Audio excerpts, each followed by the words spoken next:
5 राज्यों में चुनावों का दौर जारी है, जिसमें भाजपा ने अपना घोषणा पत्र जारी किया है। भाजपा द्वारा जारी किए गए इस मैनिफेस्टो की खास बात यह है कि पश्चिम बंगाल के मैनिफेस्टो में तो सीएए के मुद्दे को शामिल किया गया है, लेकिन असम के मैनिफेस्टो में इस बात का जिक्र तक नहीं है।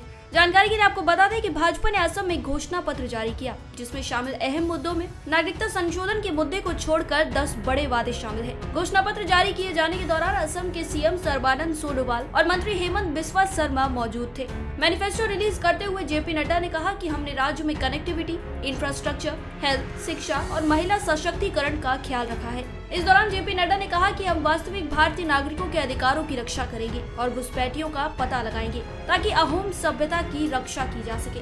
हालांकि मैनिफेस्टो में पार्टी ने सीएए का जिक्र नहीं किया है। इस बारे में पूछे जाने पर बीजेपी चीफ जेपी नड्डा ने कहा कि यह वैचारिक मुद्दा है और इसे लागू किया जाएगा।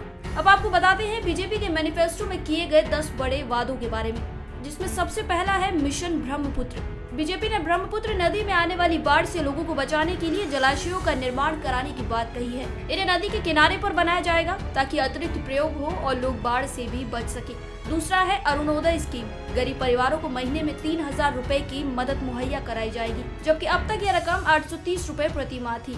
वहीं घोषणा पत्र में देवस्थानों के अतिक्रमण पर रोक लगाने का वादा किया गया है। इसी के साथ सही से निर्माण के लिए 2.5 लाख रुपए की मदद भी सरकार द्वारा दी जाएगी। अगला है मिशन शिशु उन्नयन। बच्चों को क्वालिटी एजुकेशन देने का वादा, जिसमें 8वीं क्लास पास होने वाली छात्राओं को साइकिल दी जाएगी। बीजेपी ने अपने मैनिफेस्टो में एनआरसी को करेक्ट करने की बात कही है ताकि वास्तविक भारतीय नागरिकों के अधिकारों की रक्षा की जा सके और घुसपैठियों का पता लगाया जा सके। डिलिमिटेशन की प्रक्रिया में तेजी लाई जाएगी। असम आहार आत्मनिर्भर अभियान की शुरुआत की जाएगी।